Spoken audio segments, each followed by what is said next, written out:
Today I have a US veteran here with me. His name is Calixto, and he just applied for Paraguayan residency. And we want to hear from you why you came to Paraguay. You've been to other Latin American countries, but you ended up getting your residency here. If you want to share maybe a little bit about your profession, what made you come here. Long story short, just researching. Obviously, I came across the videos and looking at, hey, which countries are more, I guess, forgiving in terms of applying and those requirements, specifically more so the physical presence requirement. That was the one that drew in the most, because other countries have like 183 days, 6 months plus. Still kind of working right now. I figured in a few years things will change in that way. But for now, that works well for me. I can at least start the process and get the residency, start the clock ticking, so to speak. But then that way, it was able to just, when the time does come, I'm already set, ready to go, and not beginning the process then, which would be probably a bit more frustrating because there'd be multiple things at once. Rather get ahead of the curve for it. But yeah, that's what I liked about the whole service in Paraguay too. It was just the cost of living as well. Just looking it up, doing my own research, and just even being here, it's not too hot, definitely not cold, but it's definitely almost tropical, if you will. It's like the right mix, so I can't complain there. And you can't be mad at being in the center of going anywhere else I need to go. So, but yeah, that's it in a nutshell. So you would say that the low minimum stay requirement is obviously a big benefit. You talked to me about wanting to eventually move here permanently. It may not happen this year or next year, but ultimately that's the plan, right? You want to be living here permanently. And another thing that you pointed out when we talked is the requirements here are just so easy to meet. Whereas in other countries, you have to buy real estate, or you must prove a pension, a fixed income, which you're going to have, right? But in Paraguay's case, there's really no barrier of entry except for having a clean criminal record. That's it. So what made you choose Paraguay? Because you've been to other countries, right, in Latin America. What specifically stood out to you where you said, Paraguay is going to be my base in the future? Well, yeah, absolutely. The whole minimum stay requirement and not asking for so much paperwork. And I'm glad that, to keep it straight and narrow, clean record, that was pretty much it. It did help that I know Spanish already. And as far as the other countries I was looking at, they did have a longer stay, and it was more bureaucracy. Here it was pretty simple and straightforward. It was like, hey, how do I do this? They said, here's the list, make it happen. And then, of course, with the service as well, I would then go to where I needed to go. But as far as the home base part, it's like, hey, it's just looking at a map. I'm a huge map guy. Was in the Army, so essentially you're in the center. That's where you want to be, because you can pretty much go anywhere else you need to. You're equidistant. Well, not quite exactly. It's not a perfectly round world and land masses and all, but that's definitely a big piece. And the fact that this is a capital practically on the border as well with Argentina. Should I ever want to go to Argentina, it's an hour, technically speaking, it's about an hour drive.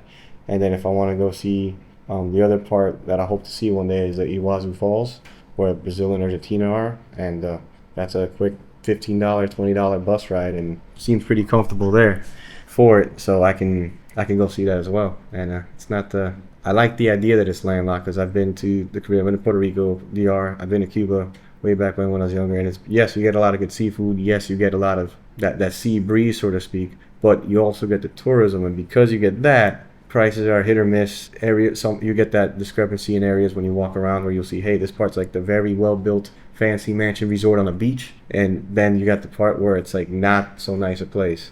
And that, at least here, it seems pretty stable. It seems everyone. Granted, yeah, I've only been in Asunción. I went pretty far, I think, and I went to Argentina for a quick day, but everything has been pretty much stable. It's been consistent. It hasn't been a huge discrepancy between poverty or wealth, and there hasn't been crazy discrepancies per se on price, and I've liked every bit of it. And everyone's very friendly. Everyone's friendly and curious to see where I'm from, because I probably confuse them a little bit when I talk in Spanish. But yeah, that would be about it. You've pointed out how the Spanish here is different from the Caribbean, right? Yeah. And that's very obvious to someone like you who speaks Spanish fluently. Like when a gringo comes here for the first time and they're trying to immerse themselves with the locals, and they're making the first attempts to speaking the local language, which is Spanish, they realize that there's quite a bit of an accent here, right? And oftentimes the Paraguayans, they mix some words that they have in Guarani with Spanish, and so it's maybe not the easiest of countries to learn Spanish, to start your journey in Spanish. We talked about Spain being obviously much, much easier, right? Mexico also, like people speak clearer, but here, like you've pointed out, you're gonna feel the accent eventually, right? You're gonna get a feel for it, and it's only a matter of time. Now, why did you choose our service over others out there? There's a lot of competition. Why did you choose us? Got it. Just to touch on the whole accent part again, it absolutely is true. It's like there is Spanish, and I feel like I am understood. I feel it's in the reverse that happens, where I don't understand I'm the one coming in, so to speak. So in the Caribbean, we all kind of have we say tú and ustedes instead of vos. So to me, I always felt that was very formal.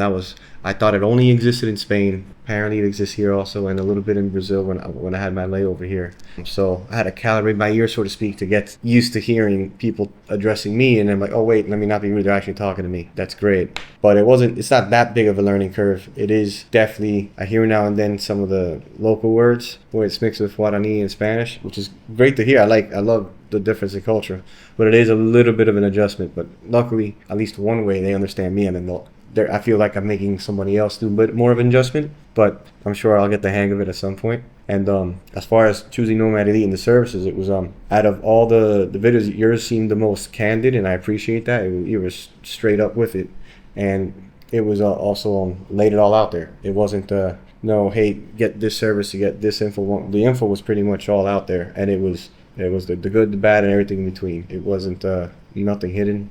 It was pretty great. And I did see, as far as in-depth content went, when I was looking for Paraguay, Nomad Elite came up the most for it. There were other places you could look, or other, I guess, YouTubers that can do services for other countries like Mexico, Canada. I mean, there's every country you can imagine. But for Paraguay, it's like you were like the king of it for Paraguay. It was like, he's got everything here for it, to be honest. And I had like a whole little mini notebook at some point of like, hey, which countries I'm looking at, and eventually came here, and that was almost a no-brainer of who I was going to reach out to for coming to Paraguay. Was going to be Nomad Elite and yourself, because you had it all there, to be honest. Yeah. I'm glad to hear. So why would somebody want to come to Paraguay over any other country? Like, in your opinion, what makes Paraguay a unique place, and what is Paraguay's unique value proposition to you? Well, I definitely chose Paraguay. Like, just to go back to the map thing, I'm a huge fan of maps. Look at a map where I'm going to go if there's a contingency plan going on. You are in the center. Brazil's not far. It's part of Mercosur. That's a good political, for lack of a better word, alliance and treaty to be a part of, because, hey, something happens somewhere, we can move around. And I don't expect anything crazy bad to happen, but I always like the idea of you can go in the direction you need to go if should a time comes. And that's one of them. And it's also, I do not like the cold, and this place is not cold, so it's perfect. Cold is not my friend, and certainly I'm sure it's the same reason why people go to the Caribbean islands. Part of it, a huge factor usually is, hey, there's beaches or weather. True, there's no exact beaches here, but there is a river, and again, you're not far. You're in Latin America, in the quite literal center of South America almost, where you can go places. But as far as the value of Paraguay, it's just also because it's landlocked. I think it's better that's why it doesn't have as much tourism, because whatever happens is the same thing I've seen in the Dominican Republic or Puerto Rico. It's a beautiful thing to have the tourism, but then eventually prices get too high or too much of a good thing, then everyone finds out about it, and then the prices go up, and then it's still a great place to go, but it's no longer at that premium price you had before. And I think the key part of Paraguay is it's perfect where it's at, because it's not all the way towards the water, not towards the beach, but it has everything else you would need and want here. It's got, first of all, I love steak, I love food. I think every day I've eaten about a kilo of meat here every day, quite literally. If that's how they sold it to me, I said, hey, how is it, 1 kilo? But yeah, 1 kilo, and they just sample the meat. But I think just culturally as well, it's all, you see more of the indigenous part of it as well, versus when I went to Colombia or somewhere else. It's like you can see it's unique here. It's unique here that people still speak Guarani, like officially, and on the documents it actually has it translated in Guarani as well as Spanish, which I'd never seen before. So, but that was good. I appreciate you sharing your experience with me and our audience. Thank you so much for choosing us too. If you're interested in getting residency in Paraguay and would like to use our services, please book a consultation with me personally. Go to nomadelite.com and click on book a consultation. We appreciate your attendance as always. Thank you so much. And we look forward to welcoming you to Paraguay, right?